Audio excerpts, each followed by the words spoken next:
Buenas tardes, queridos afiliados y afiliadas de APSE Sindicato.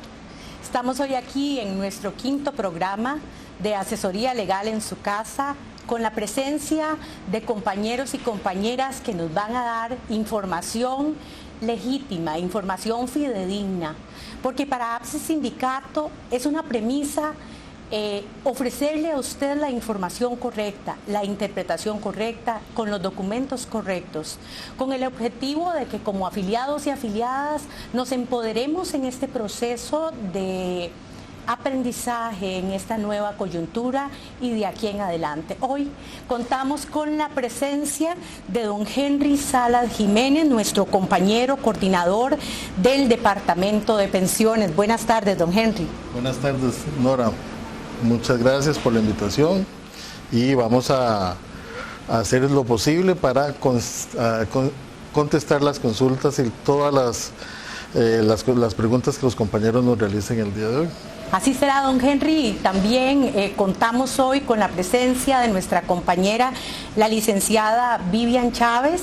Ella es nuestra coordinadora del Departamento Laboral y con ella vamos a estar trabajando diferentes temas del área laboral que usted, compañero y compañera, nos ha hecho en las preguntas frecuentes a lo largo de la semana y que también están presentes en nuestra plataforma, y hoy ustedes a través de ella nos van a hacer consultas y vamos a tratar de responderlas prontamente. También, Vivian, buenas tardes. Un honor estar por acá con los compañeros afiliados y los compañeros de los diferentes departamentos. Bienvenidos los compañeros Gabriel y don Henry, ¿verdad? Que es la primera vez que está con nosotros por acá. Queridos compañeros, y vamos a estar juntos en esto el día de hoy. Es un gusto realmente la conformación de este equipo de trabajo, y hoy tenemos con nosotros también la presencia del compañero licenciado Gabriel Cordero Guzmán, quien es abogado del Departamento Legal. Buenas tardes, Gabriel. Sí, muy buenas tardes, doña Nora, muy buenas tardes, doña Vivian, don Henry. A todos los que nos observan, venimos acá de una forma muy responsable, a evacuar las dudas, a ver todo lo que hacemos día a día nosotros como el Departamento Legal, y evacuar todo lo que corresponde con las consultas que tengan. Estamos para servirle. Muchas gracias. Muy bien, la dinámica de este quinto programa tiene una temática específica, que es la temática de pensiones, y como les mencionaba anteriormente, recordarles que en APSE Informa pueden encontrar las respuestas a las preguntas frecuentes de los últimos programas. También pueden observar los videos de los programas anteriores para ayudarnos a fortalecer las respuestas y empoderarnos en el conocimiento de algunas de las preguntas más frecuentes de las últimas semanas. Hoy vamos a dar inicio con el tema de pensiones, y como premisa es precisamente que nosotros debemos empoderarnos en el conocimiento de los regímenes de pensiones que hoy hospedan precisamente al Magisterio Nacional, a los trabajadores de la educación. Y tenemos nada más y nada menos que a un experto, un compañero que tiene muchísimos años de experiencia y muchísima formación precisamente en esos programas. Y hoy don Henry nos va a dar un panorama general de esos regímenes de pensiones que hoy, en los que hoy nosotros estamos hospedados. Buenas tardes, don Henry. Buenas tardes, Nora. Bueno, el propósito de estar hoy por acá es, como lo dijo la compañera, ampliar el conocimiento, ¿verdad?, sobre los regímenes de pensiones del Magisterio Nacional y la conformación de estos. Vamos a hablar en general, ¿verdad?, sobre los regímenes de pensiones. Es un tema muy, muy amplio, ¿verdad?, y vamos a ir tal vez en programas futuros dando algunos otros temas que también tienen que ver con pensiones y que son relevantes en este momento en el Magisterio Nacional y para la organización, ¿verdad?, y para los afiliados. Bueno, importante acá, y lo primero que tenemos que saber como afiliados de APSE, ¿verdad?, y como funcionarios del Ministerio de Educación Pública y del Magisterio Nacional en sí, es cómo me ubico yo en un régimen de pensión o a cuál régimen de pensión pertenezco, ¿verdad? Bueno, el Magisterio Nacional tiene en este momento dos regímenes de pensión. el régimen transitorio de reparto y el régimen de capitalización colectiva. Hay una población también que está ubicada en el régimen de invalidez, vejez y muerte por una disposición legal. ¿Cómo sé yo a cuál régimen de pensión pertenezco? Bueno, hay una fecha muy importante, es el 15 de julio de 1992. Con la Ley Marco de Pensiones, ¿verdad?, se cierra el régimen transitorio de reparto, ¿verdad? Por eso se llama transitorio, ¿verdad?, porque va a ir cerrándose o va a ir acabando con el tiempo, ¿verdad? Y se crea el régimen de capitalización colectiva del Magisterio Nacional. Entonces, esa es la fecha importante. Todos los compañeros que ingresaron antes del 15 de julio de 1992 pertenecen al régimen transitorio de reparto, y los que ingresaron después de esa fecha, 15 de julio del 92, pertenecen al régimen de capitalización colectiva.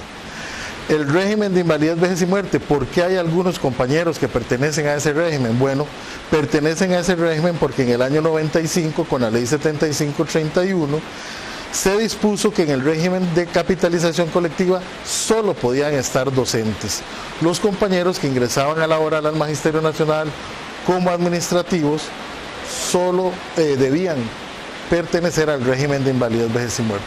Hubo ese cierre para los compañeros administrativos en el año 95. Luchas que se dieron durante mucho tiempo por parte de las organizaciones magisteriales, por supuesto APSE estuvo ahí. Se logra en el año 2009, vean que pasan muchos años, del año 95 hasta el año 2009, se logra que los compañeros administrativos vuelvan o integren nuevamente el régimen de capitalización colectiva. Ese periodo de tiempo va del 13 de julio de 1995 al 23 de abril del 2009. Entonces, todos los compañeros administrativos, como los compañeros oficiales de seguridad, los conserjes, las compañeras de servicios de comedores escolares, oficinistas, pertenecen, o cuando ingresaban a laborar los tenían que ubicar en el régimen de invalidez, vejez y muerte. Hay mucho desorden en el Ministerio de Educación Pública, ¿verdad? Entonces había confusión en este momento cuando una persona ingresaba, en cuál régimen lo ubica, o decía en el ministerio. Entonces, por error, el Ministerio de Educación Pública los ubicaba en el régimen de invalidez, vejez y muerte, y tal vez pertenecían al régimen de capitalización colectiva porque eran docentes, o a un administrativo, en lugar de incluirlo en el régimen de invalidez, vejez y muerte, los incluían en el régimen de capitalización colectiva. Eso ha traído en estos momentos una serie de dificultades para los compañeros que quieren obtener su pensión.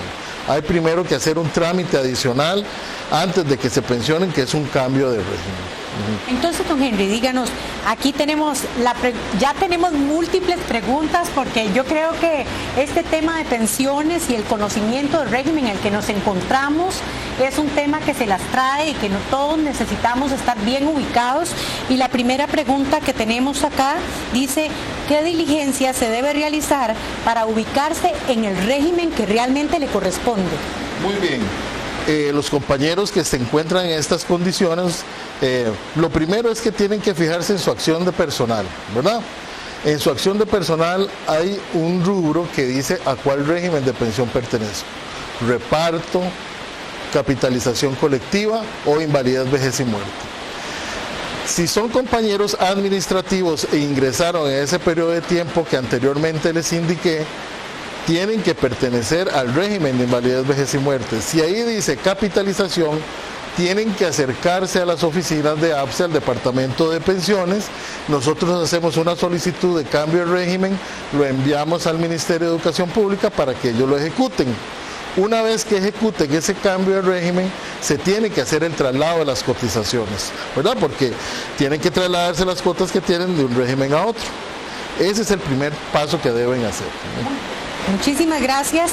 Y aquí desde Turrialba tenemos una compañera, Apsina. Saludos a la gente de Turrialba, y nos hace la siguiente consulta. Dice la compañera que ella trabajó en 1990 como asistente en la Universidad de Costa Rica.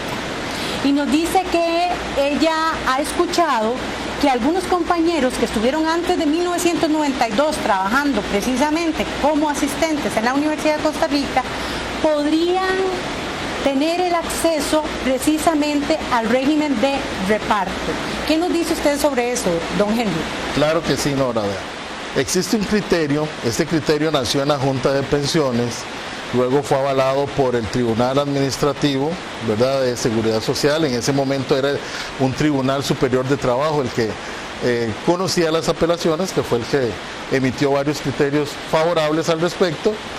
Y luego este criterio se emite una directriz por parte del Ministerio de Trabajo, donde se indica que todas aquellas personas que tuvieron beca 11 en la Universidad de Costa Rica, ¿verdad?, que les daban un incentivo económico, ¿verdad?, beca 11 en cualquier universidad, no solo en la Universidad de Costa Rica, beca 11 o tuvieron horas asistente o trabajaron con horas estudiante, todas esas condiciones que existen en las universidades. Si fue antes del 15 de julio del 92, se le reconoce como tiempo laborado para educación, ¿verdad? ¿Por qué? Porque el criterio se fundamenta en lo que dispone el Código de Trabajo, ¿verdad?, en los elementos que tiene que tener un contrato de trabajo. Y ahí existen, cuando usted tiene beca 11, existen dos elementos. Primero, la remuneración, ¿verdad?, que por el incentivo económico que les dan, y aparte de la remuneración, la subordinación, porque tienen que prestar un servicio. Entonces, al existir dos elementos del contrato de trabajo, se amplía el criterio y se incluye a todas estas personas a todo ese tiempo como laborado en educación, ¿verdad? Entonces se les otorga ese beneficio. ¿Qué promueve esto? Bueno, hay muchos compañeros que estuvieron con beca 11 empezaron en el año 92, 93. Entonces, si empezaron en el año 92 antes del 15 de julio, ya no pertenecen al régimen de capitalización colectiva, pertenecen al régimen de reparto. Por supuesto, mejores condiciones para su pensión. Muy bien, muchas gracias, don Henry. Tenemos aquí otra consultita que nos dice: ¿qué requisitos se deben cumplir para pensionarse con el régimen transitorio de reparto? Muy bien. Con el régimen transitorio de reparto, ¿verdad?, existen tres leyes, ¿verdad?, que son las fundamentales, ¿verdad?, las que fueron dando origen: la ley 2248, la ley 7268 y la ley 7531. De acuerdo a donde cumplo con cierta cantidad de tiempo, ahí es donde me ubico en la ley y así son los requisitos. Por ejemplo, si yo tengo 20 años de servicio al 18 de mayo del 93 y 30 años de servicio a la fecha, me pensiono con la ley 2248, ¿verdad? Entonces, 20 años de servicio al 18 de mayo del 93 y 30 años de servicio a la fecha, con la ley 2248, que es la que tiene mejores condiciones. Se dice que es la del mejor salario, ¿verdad?, porque se otorga el mejor salario de los últimos 5 años laborados en educación como monto de pensión. Si no cumplo con esa condición, me voy a lo que establece la ley 7268, que indica que se requieren para pensionarse 20 años de servicio al 31 de enero de 1997 y 30 años de servicio, ¿verdad? Muy bien, ¿con cuáles condiciones? Bueno, aquí ya no se me otorga el mejor salario de los últimos 5 años, pero el monto de pensión se va a calcular con el promedio de los 12 mejores salarios de los últimos 2 años laborados en educación. Si no cumplo con ninguna de estas dos, cumplo con lo que dispone la ley 7531 del 13 de julio del 95, que nos indica que se requieren 400 cuotas, ¿verdad?, que son 33 años y 4 meses de servicio. Entonces, si no cumplo con las dos primeras, me pensiono con la ley 7531, que es la ley que está dando ahorita en este momento más otorgamientos de derecho. ¿Y cómo me calculan el monto de pensión? Bueno, el monto de la pensión me la van a calcular con el promedio de los 32 mejores salarios de los últimos 5 años laborados en educación. Esos son los requisitos del régimen de reparto de una pensión por vejez. Muchísimas gracias, y ya tenemos muchísima gente haciéndonos preguntas a través de nuestra plataforma, y tenemos la pregunta de don Mariano Rodríguez Pacheco, que nos dice: ¿cómo hace un trabajador del MEP para que lo cambien de régimen en el supuesto de estar mal ubicado? Muy bien. Saludos a don Mariano, ¿verdad? Claro que sí. ¿Qué hace una persona para que lo ubiquen de la manera correcta? Bueno, primero, verificar en su acción de personal en cuál régimen lo tienen adscrito, ¿verdad? Por ejemplo, si es un trabajador administrativo que ingresó en el periodo comprendido del 13 de julio del 95 al 23 de abril del 2009, tiene que pertenecer al régimen de invalidez, vejez y muerte. Pero bueno, la mayoría de las veces sucede que el MEP los adscribe al régimen de capitalización colectiva. Entonces tiene que presentarse al Departamento de Pensiones de APSE y nosotros le elaboramos una nota y se le remitimos al Ministerio de Educación Pública para que los ubiquen correctamente a donde pertenecen. Una vez que los ubican, se solicita un traslado de cotizaciones para que todas las cuotas que están incorrectamente aportadas a un régimen las trasladen al régimen que corresponde. Y esto lo mejor, imagino, es que se haga lo antes posible, ¿verdad? Lo antes posible, sí, porque si están mal ubicados se generan deudas, ¿verdad? ¿Por qué? Porque, por ejemplo, si está en el régimen de invalidez, vejez y muerte, hay una cotización inferior a la que establece el régimen de capitalización colectiva. Entonces, al haber una cotización inferior, se genera una diferencia que tienen que pagar a valor presente y a veces son millones de colones lo que tienen que pagar los compañeros, ¿no? Muchísimas gracias. Tenemos a don Julio Miranda, quien nos hace una pregunta también y dice: ¿qué pasa con los que tenemos cuotas en la caja, ya que yo laboré por más de 13 años ahí? ¿Y cuándo puede pasar esas cuotas el magisterio y si es un beneficio o no lo es? Don Julio. Don Julio Miranda. Bueno, don Julio, muy buena su consulta y muy atinada en estos tiempos. Tenemos que tener claro que los regímenes del Magisterio Nacional están en el primer pilar de la Seguridad Social. Entonces, por eso podemos trasladar cuotas del régimen de invalidez, vejez y muerte a los regímenes del Magisterio y de los regímenes del Magisterio al régimen de invalidez, vejez y muerte, ¿verdad? Sin embargo, como usted dice, usted tiene 13 años laborados en la Caja Costarricense de Seguro Social, no sé cuánto tendrá en el Magisterio, pero en algunas ocasiones el trasladar esos 13 años de la Caja al Magisterio Nacional más bien nos crea un inconveniente. ¿Por qué? Porque esos 13 años me imagino que son de tiempo laborado por usted hace 15, 20 años, entonces son salarios muy pequeños. Al trasladar esos salarios o esas cuotas de esos salarios pequeños al régimen de invalidez, vejez y muerte, cuando ellos le hacen el cálculo del monto de la pensión, ese monto disminuye. ¿Por qué? Porque el monto de la pensión del régimen de capitalización se calcula con todas las aportaciones hechas al régimen de capitalización, y si usted trae aportaciones de otro régimen, también se le adicionan, entonces eso le va a disminuir su monto. Eso más bien le puede causar un perjuicio. Todo depende de los casos. Habrá algunos compañeros que apenas vengan empezando a laborar en el Magisterio Nacional, que tienen cuotas en el régimen de invalidez, vejez y muerte, se pueden trasladar y eso más bien va a generar que como vienen empezando a laborar y tienen que transcurrir 20 años para poder optar por una pensión, entonces eso le va a generar, no le va a generar ningún perjuicio, porque va a transcurrir muchos años para que la persona se pensione, ¿verdad? Es fundamental entonces que cada uno de nosotros, afiliados y afiliadas de la APSE, primero que nada, sepamos muy bien cuál es el régimen al que nosotros pertenecemos, ¿verdad? Exactamente. Que hagamos el cambio en caso de estar mal ubicados a través del Departamento de Pensiones de la APSE, en colaboración con los compañeros, para que podamos estar en el régimen correcto. Y es fundamental también que conozcamos cuáles son las características del régimen donde yo me ubico, porque precisamente es el esfuerzo de la APSE de llevarle a usted la información correcta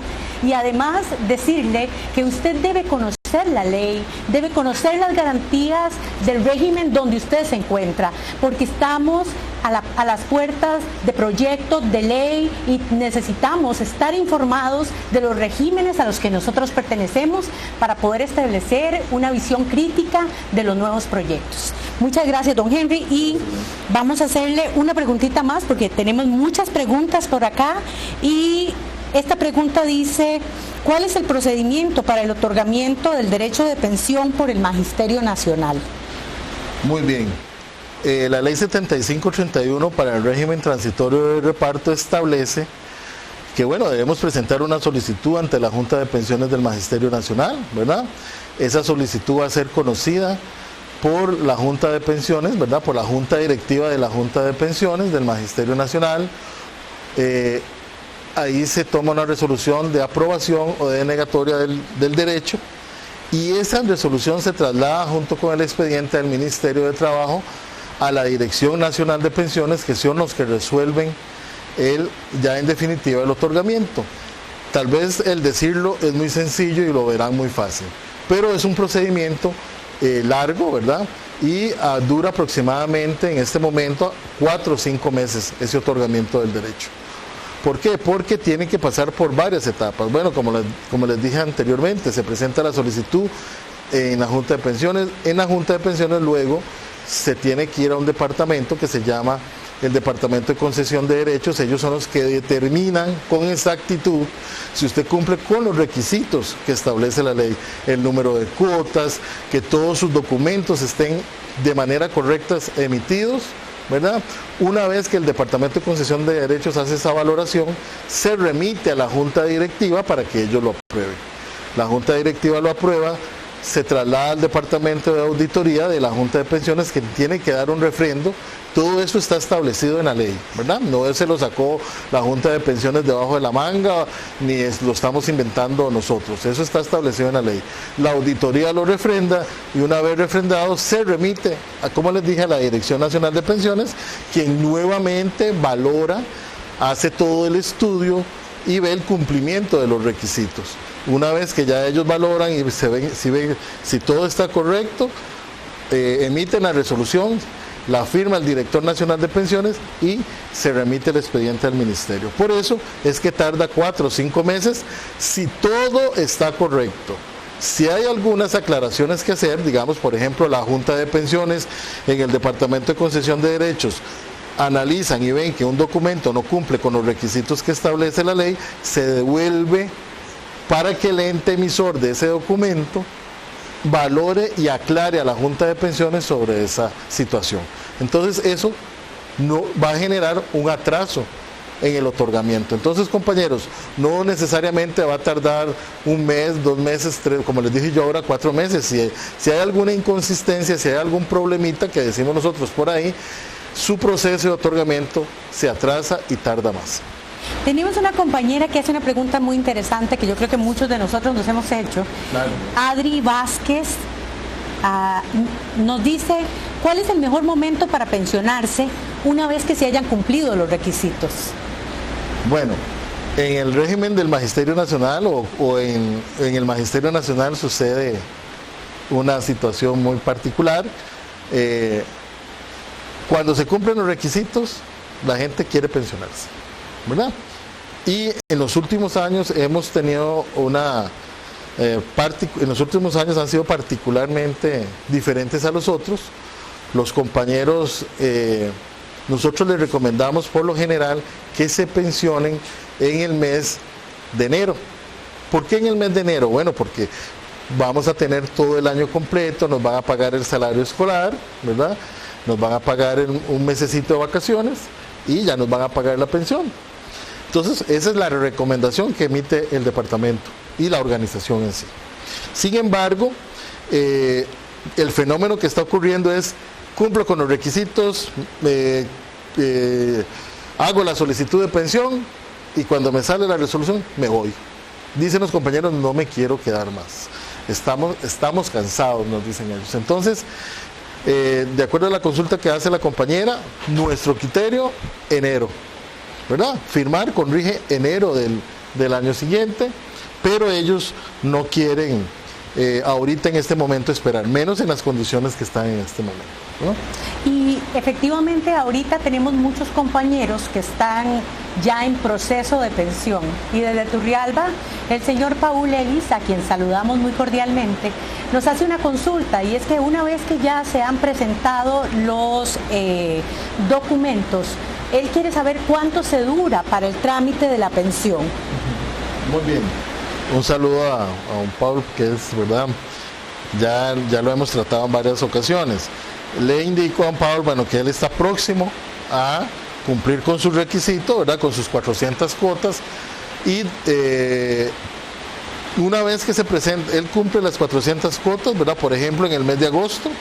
Entonces, en los primeros días del mes de septiembre, estamos presentando la solicitud de pensión. De ahí es el procedimiento que les indiqué ahora, que dura aproximadamente 4 meses. ¿No? Esa es la respuesta, ¿verdad? 4 meses.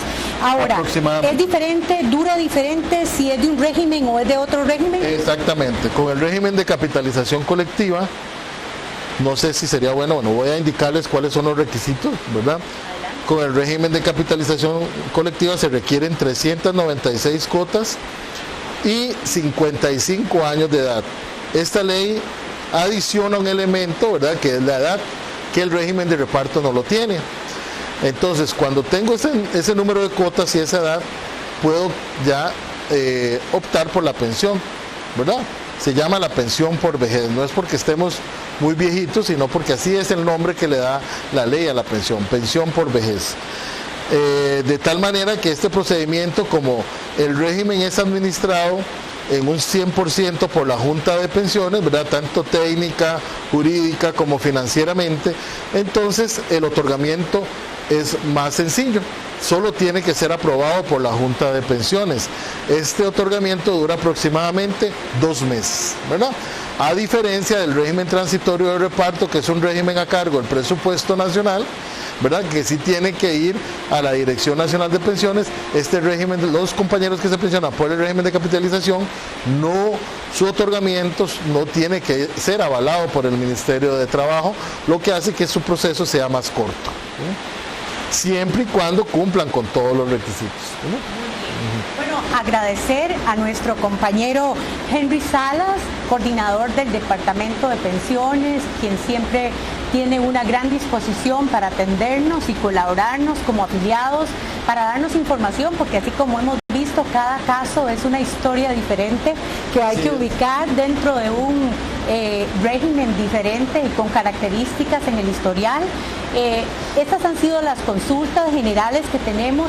Por acá nos quedan todavía algunas preguntas, pero vamos a proceder ahorita a pasar a responder algunas preguntas del Departamento Laboral con la compañera, la licenciada Vivian Chávez. Hemos tenido la consulta de los compañeros de los colegios bilingües.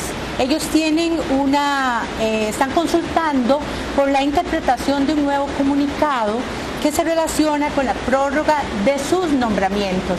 Entonces, compañera Vivian, a ver si nos ayuda con la interpretación de ese comunicado. Muchas gracias. Recordemos que la semana pasada mencionamos que estaba pronto a comunicarse, ¿verdad?, lo que era los requisitos, las fechas para realizar es sobre los bilingües, disculpen, pensé que era sobre los aumentos de elecciones. Las prórrogas de nombramientos interinos de las instituciones, de los compañeros que laboran en instituciones bilingües, ya habíamos mencionado que se les iba a hacer la prórroga por todo el año, pero hubo un comunicado de parte de los técnicos de las unidades de gestión del Ministerio de Educación Pública que indicaba que a esos compañeros que aún no han podido hacer la prueba de dominio, ¿verdad?, del TOEIC o del Cambridge, se les iba a dar 2 meses de prórroga de nombramiento interino. Pero fue un comunicado por dicha equivocado. Entonces se hizo la consulta porque ya nosotros, el subdirector de Recursos Humanos, nos había manifestado que se iba a prorrogar durante todo el curso lectivo, o sea, lo que quedaba del resto del curso lectivo. Así las cosas, se corrigió el comunicado para que los compañeros que les llegó estén tranquilos, siempre y cuando esos compañeros presenten sus comprobantes de que tienen matriculada la prueba, ¿verdad?, que era la condición que se le puso al principio de año a esos compañeros para que en junio ya la tuvieran lista y aprobada, ¿verdad?, la prueba de dominio C1. Entonces, los compañeros deben de enviar, a entregar a su jefe inmediato, ¿verdad?, la coletilla de pago, de inscripción, de matrícula de la prueba de dominio, para que el director pueda comunicar, ¿verdad?, a las unidades de gestión que estos compañeros han hecho el intento de hacer esa prueba de dominio, pero que debido a la pandemia no ha sido posible. Entonces, una vez que estos comunicados o estas coletillas de matrícula comprobantes lleguen a la unidad de gestión, se les prorrogará el nombramiento interino durante todo el curso lectivo. Ahora bien, hay otros casos que son los compañeros que tienen la prueba C1, pero que la tienen vencida, ¿verdad?, que son condiciones diferentes. Estos compañeros que tengan la prueba de dominio vencida, nada más deben de comunicar, ¿verdad?, que se les venció en tal fecha. Si tiene menos de 2 años, igual se les va a hacer la prórroga del nombramiento interino a todos. Si tiene más de 2 años, igual el comprobante de que se ha estado haciendo el intento para hacer la prueba de dominio, y se les extenderá sin ningún problema sus nombramientos, sus prórrogas de nombramientos interinos, para su tranquilidad. Muy bien, muchas gracias. Y esta era la respuesta para nuestros compañeros de los colegios bilingües que nos han hecho esta consulta. Vamos a proceder también ahora a una pregunta de laboral, y quiero invitar a los compañeros y compañeras que nos están viendo. Tenemos ahora una sección específica para la parte del departamento laboral, que entonces esas consultas que tienen nos las hagan llegar a través de la plataforma para poder ir respondiendo todas esas dudas que ustedes tienen y poder generar una interpretación de esos documentos que recientemente van saliendo también en el marco de una pandemia, o que van saliendo como resultado precisamente de la emergencia que nosotros estamos viviendo. La siguiente pregunta, compañera, dice: ¿una permuta se puede revocar y cuáles son los requisitos? Las permutas se pueden hacer si tenemos diferente categoría, pero cumplimos con lo demás. Bueno, se podrían rebotar en caso de que no se esté cumpliendo los requisitos de los que está preguntando los compañeros, ¿verdad? Sin embargo, a partir del año pasado hubo la firma de un decreto por parte del presidente de la República, en el cual se libera un poco esos requisitos de las permutas y ya no requiere, como lo manifiesta la pregunta, ¿verdad?, que las categorías sean idénticas, ¿verdad? Ya en esta ocasión sí puede haber diferencias de categoría profesional y de los años de servicio, ¿verdad?, porque ponía una condición de un tope máximo de 5 años de diferencia en cuanto a la cantidad de años de servicio que tuviera un servidor u otro, ¿verdad? Pero para que las personas puedan estar trabajando de forma más cómoda, sin incurrir en más gastos de alquileres de casa de habitación, de compras adicionales de alimentos, entre otros gastos, ¿verdad?, que incurren los compañeros cuando se tienen que trasladar a otras zonas, se flexibilizó esta posibilidad para permutar. Entonces, pues sí, en realidad es un paso muy importante, pues tenemos todos los años centenas de compañeros que hacen el concurso para traslados por excepción, porque a veces no logran permutar porque no tienen o no tenían los requisitos, ¿verdad? Entonces, de esta manera, flexibilizando las permutas, una forma más fácil de que cada compañero pueda trabajar en su zona de vivienda, en su zona donde más le convenga, ¿verdad?, según sus condiciones humanas. Tenemos por acá la pregunta de una compañera que menciona que ella ha sido reubicada y dice: soy reubicada y me bajaron 5 lecciones, y explica lo siguiente, compañera: yo soy reubicada, tenía 40 lecciones, 30 lecciones en el CTP Bolívar y 10 lecciones en Naranjo, que fue donde se me dijo que tenía 5 lecciones menos porque se había bajado la matrícula. Vean que aquí tenemos 2 elementos. La compañera nos manifiesta que está reubicada, pero a la vez nos dice que trabajaba en 2 colegios y que en uno de ellos se le comunica que se le van a disminuir 5 lecciones por baja de matrícula. Si bien es cierto a los compañeros y compañeras que se encuentran reubicados por salud, si desde el principio de año se encuentran reubicados, se les eliminan las lecciones interinas o los recargos que estos sustenten, ¿verdad? Lo cual no significa que no puedan realizar un proceso judicial para tratar de recuperar sus recargos o sus lecciones, ¿verdad? Porque algunos tribunales han considerado que esta reubicación es una extensión de una incapacidad, ¿verdad?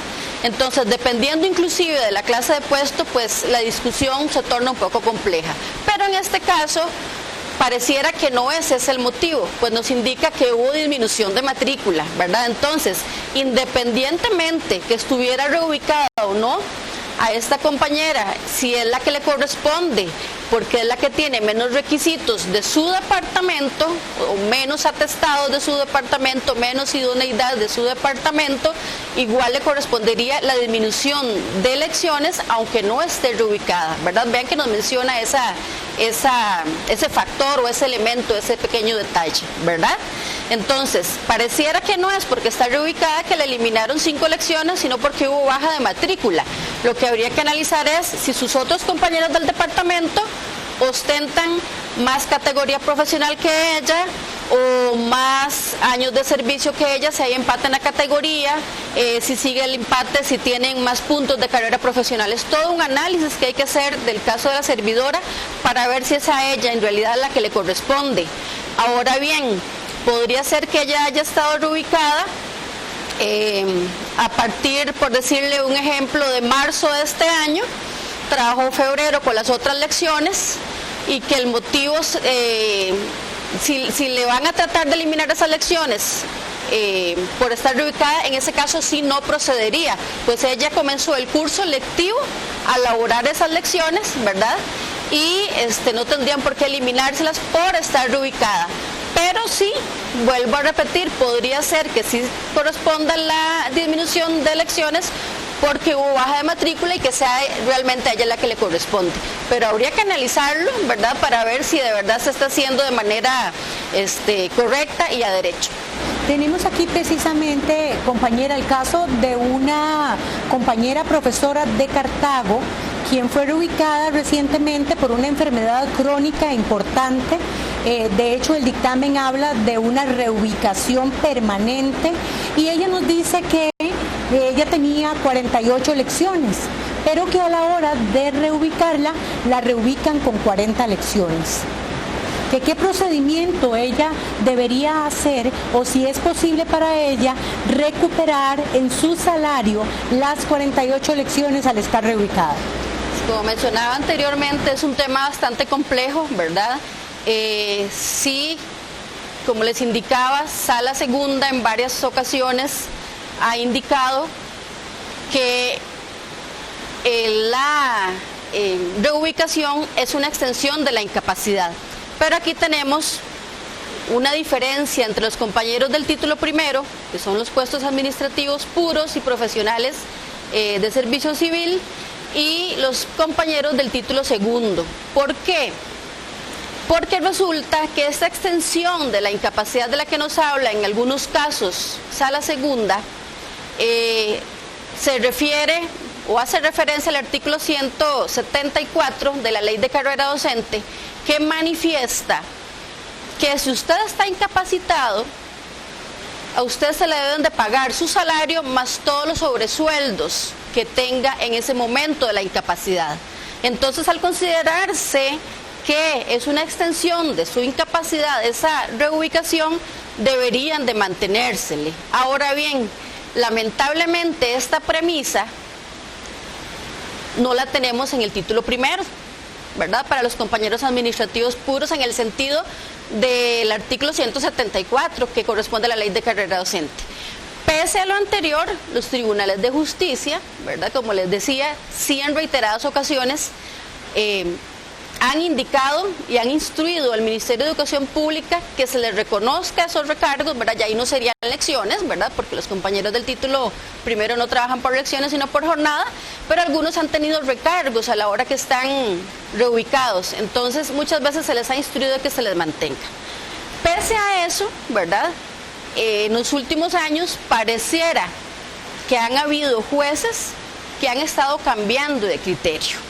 No sería nada extraño que sea una línea de gobierno, la misma situación de la Ley 9635, todo lo que ha venido sucediendo pues en las diferentes instancias, ¿verdad?, de la Corte Suprema de Justicia en los diferentes casos. Muchas gracias, Vivian. compañero y compañera afiliada que nos están haciendo sus consultas a través de la plataforma. Recuerde que vamos a recoger todas esas preguntas. El tiempo se hace corto cuando respondemos a la diversidad que significa la afiliación de APSE Sindicato. Y por favor envíe sus preguntas, así nos va a dar insumos para saber cuáles son los temas que usted está necesitando para los próximos programas. Voy a terminar la parte de la oral con una pregunta de la compañera Ingrid Conejo Solís. Ella dice, soy conserje, perdón, un momentito, disculpe. Ella nos dice, soy conserje, me han nombrado 2 veces consecutivas y estoy en lugar de un compañero pensionado.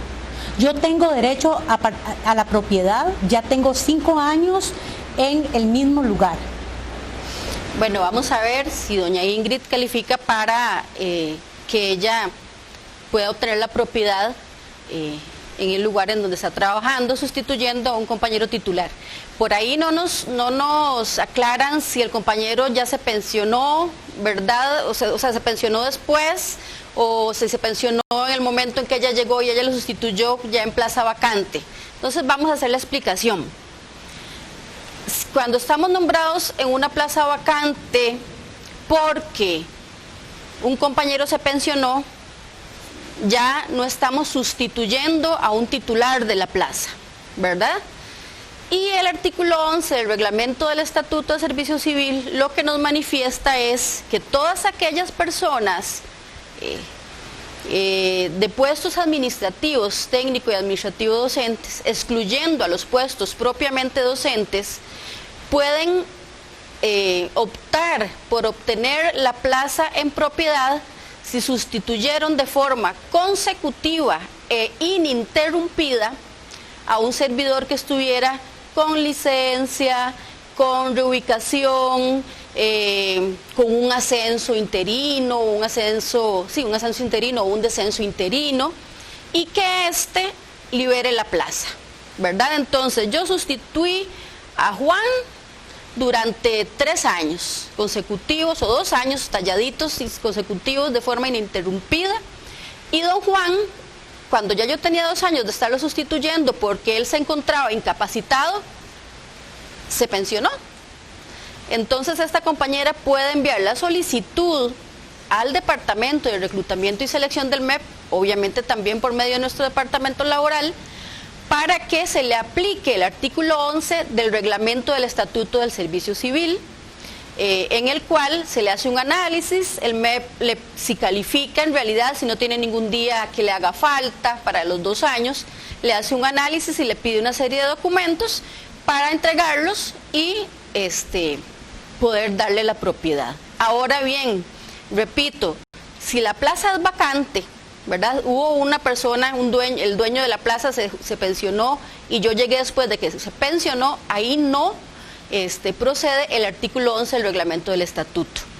Por otra parte, también hay un decreto que habla de que la persona de cualquiera de las partes del régimen del servicio civil, ¿verdad?, de título primero o título segundo de cualquiera de los ministerios del gobierno, y tenga 2 años de laborar de forma consecutiva e ininterrumpida, podría obtener automáticamente su propiedad. Es un decreto de don Carlos Alvarado del 2018. Sin embargo, este decreto fue impugnado, ¿verdad? Fue impugnado por un servidor, aclaro que no fue por APSE, ¿verdad?, porque fue lo que se estuvo diciendo en algunos ámbitos del Ministerio de Educación Pública y no fue así. Fue impugnado y está en este momento en la Sala Constitucional con una acción de inconstitucionalidad. Sí debemos decir que hay un decreto muy similar de doña Laura Chinchilla, que también hablaba de esos 2 años, solo para el título primero con menos alcances, ¿verdad?, y que también fue impugnado y fue declarado inconstitucional. Entonces, no sería extraño que este decreto también vaya a ser declarado inconstitucional, porque lo que manifestó la Sala en el primer decreto de Laura Chinchilla fue que ese decreto iba en contra del principio de idoneidad, ¿verdad? Y el principio de idoneidad, recordemos que es un principio que lo tenemos en la Constitución Política, en los artículos 191 y 192, ¿verdad?, de nuestra Carta Magna. Muchísimas gracias, licenciada Vivian Chávez, por esas respuestas tan amplias, tan llenas de información, con una interpretación correcta, con un asidero hacia la respuesta. Esperamos haber respondido la pregunta de doña Ingrid, y si no, invitarla a que envíe un correo electrónico a Laboral para atender su caso específico. Ahora vamos a proceder a la parte legal. Nuevamente invitamos a la gente de nuestra plataforma que nos envíen sus consultas del departamento legal para ir atendiendo precisamente esas dudas que ustedes tienen, y por supuesto ya tenemos algunas dudas en nuestra plataforma y queremos responder o atender una de las preguntas más recurrentes que hemos tenido a lo largo de la semana. En este caso, introduce la pregunta nuestro compañero Alberto Montenegro. Saludos, Alberto, quien nos dice que si procede la convocatoria de un director a su personal para que recojan las guías hechas por los estudiantes y que las revisen. Perdona Gabriel, voy a ampliar con otra de las preguntas que habíamos estado hablando, que también son preguntas muy recurrentes, que dice que si puede un director citar a consejo de profesores u otro tipo de convocatorias presenciales, ¿verdad?, que eso es muy importante en este momento de la emergencia. Entonces le damos la palabra a nuestro compañero Gabriel Cordero. Sí, muy buenas tardes. Esa pregunta es reiterativa. Esas convocatorias en forma presencial de los directores hacia los subalternos se han visto inclusive en otros programas y las ha abarcado doña Ileana Vega, donde nosotros hacemos un llamado vehemente a los directores a dar protección primeramente a todos los funcionarios, y que le hagan caso a las circulares del Ministerio de Educación Pública, donde dicen que solamente en situaciones de suma urgencia pueden convocar a las personas. Ya hemos interpuesto denuncias ante el despacho de la ministra. Nos informa que están en el Departamento de Desarrollo Curricular y seguiremos velando siempre por la protección de la afiliación.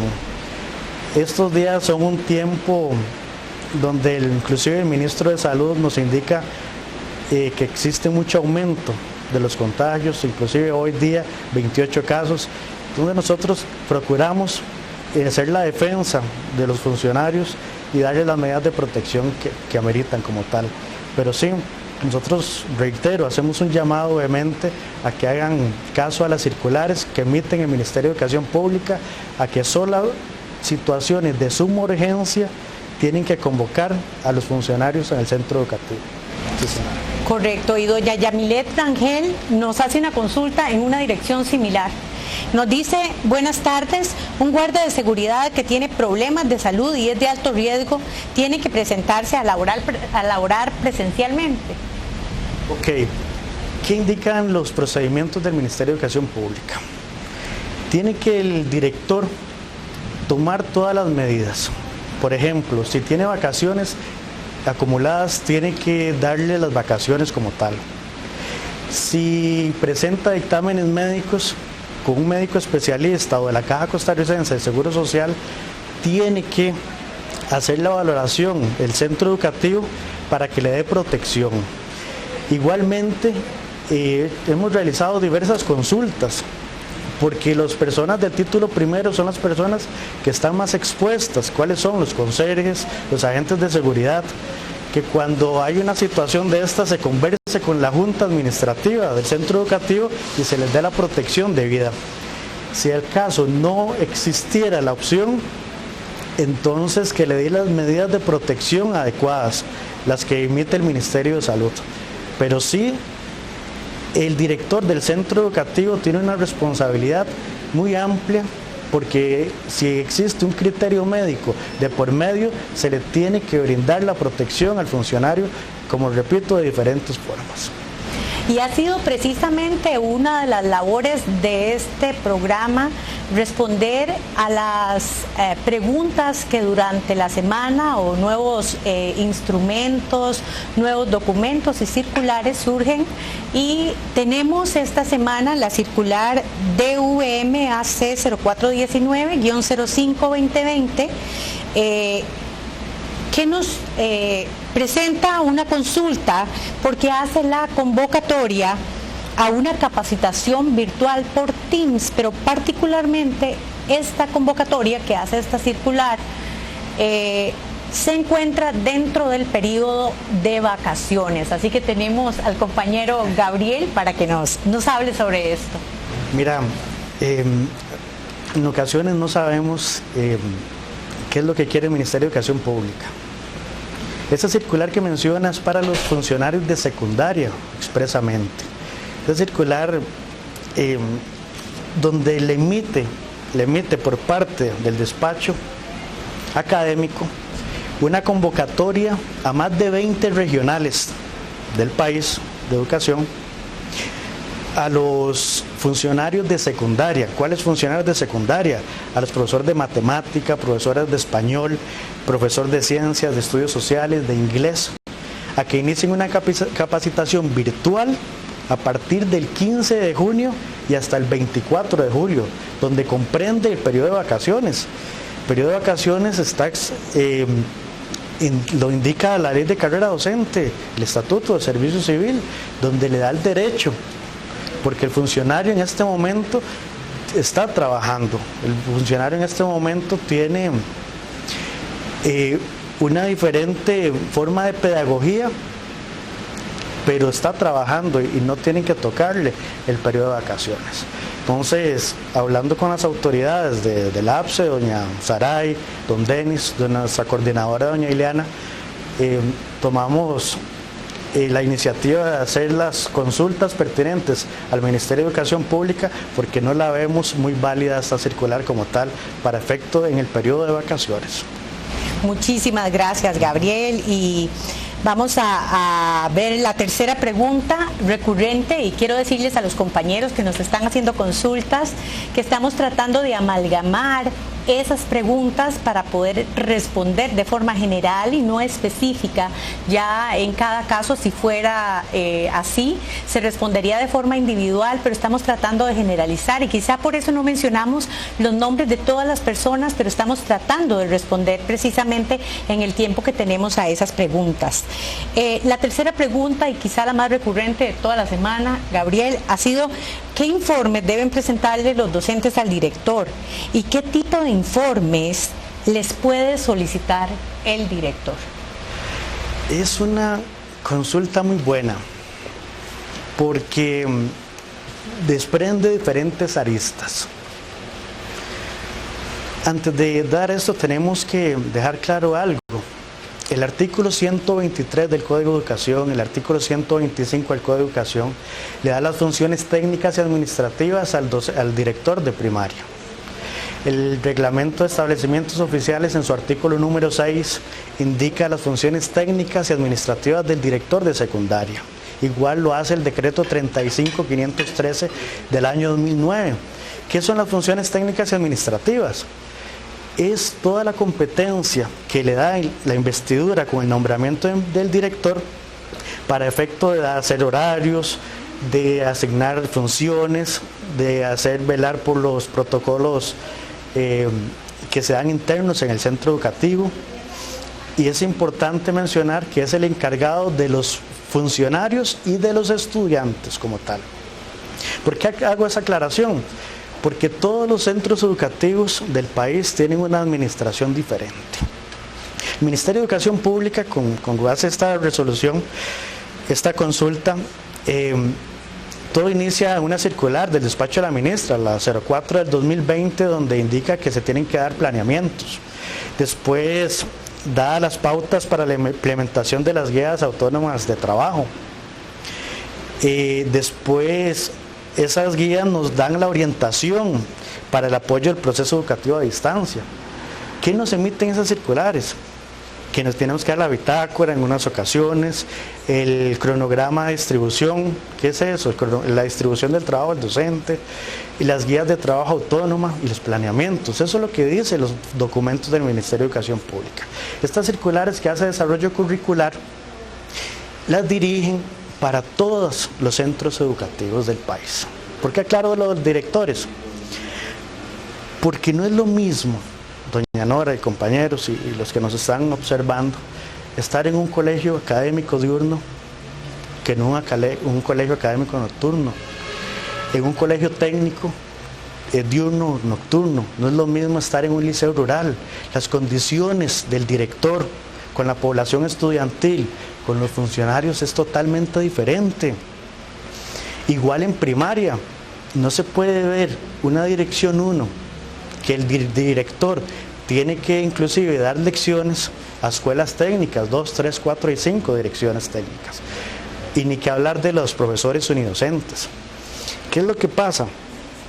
Que nosotros con las consultas de esto, hicimos pruebas prácticas. Ejemplo, para poner un ejemplo, una funcionaria de área técnica, pongamos el ejemplo de diseño publicitario, con 8 lecciones, que está hoy día solamente con 8 lecciones, nos sentamos a hacer las guías, nos sentamos a hacer los planeamientos que solicita el director, el cronograma, que es la distribución del trabajo, y todo lo que solicita el director de ese centro educativo específico, y ella con 8 lecciones de hora reloj, para poder trabajar y hacer eso, tiene que trabajar 17 horas consecutivas. O sea, es una sobrecarga laboral. ¿Qué estamos viendo acá, compañeras y compañeros? Que la sobrecarga laboral es muy amplia. Que todas las directrices y circulares del Ministerio de Educación Pública están dirigidas a todos y no se puede darle y aplicar para todos.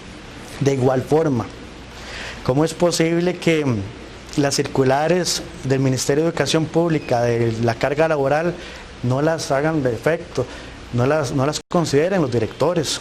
Imagínate que hay convocatorias a las 8, 9, 10 de la noche, donde tiene que ser dentro de la jornada laboral. El programa Teams, las preguntas frecuentes del Ministerio de Educación Pública le da discrecionalidad administrativa al director en muchas ocasiones, pero esa discrecionalidad administrativa la está utilizando para pedir documentos que no corresponden y lo que hacen carga laboral. Entonces, para quedar claro, en esta situación solamente se tiene que presentar el planeamiento, la guía de trabajo autónoma, el cronograma de las actividades y en ocasiones la bitácora para diferentes personas, solamente eso. Muchísimas gracias, Gabriel. Y bueno, ha llegado el momento para hacer el cierre y nos queda agradecer muchísimo al equipo de trabajo de este programa que a lo largo de la semana trabaja fuertemente identificando precisamente sus necesidades a través de los insumos que usted ofrece, del estudio de diferentes documentos que surgen a lo largo de la semana para poder dar respuesta inmediata precisamente a sus necesidades.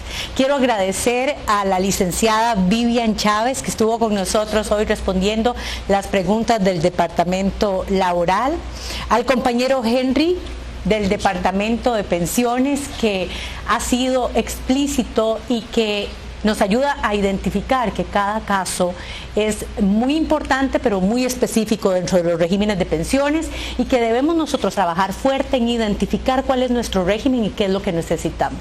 Y darle gracias también al compañero Gabriel, quien desde el Departamento Legal hace énfasis precisamente en las preguntas más frecuentes que hemos tenido a lo largo de esta semana. Y sí, este programa es un esfuerzo para usted, que se hace desde sus plataformas y que se apoya precisamente en usted. Y hemos empezado precisamente estos programas para generar esa visión crítica, para empoderarlo a usted, compañero y compañera APSINA, a conocer sus derechos, a conocer sus realidades administrativas y a interpretar estos documentos. Precisamente mañana a las 8 de la noche daremos inicio con un programa que se llama Al otro lado de la acera, desde donde en la perspectiva política, económica, social, vamos a aprender sobre diferentes posicionamientos que los medios de comunicación que pertenecen a los grupos poderosos no nos están ofreciendo. Los esperamos mañana a las 8 de la noche precisamente con este nuevo programa Al otro lado de la acera.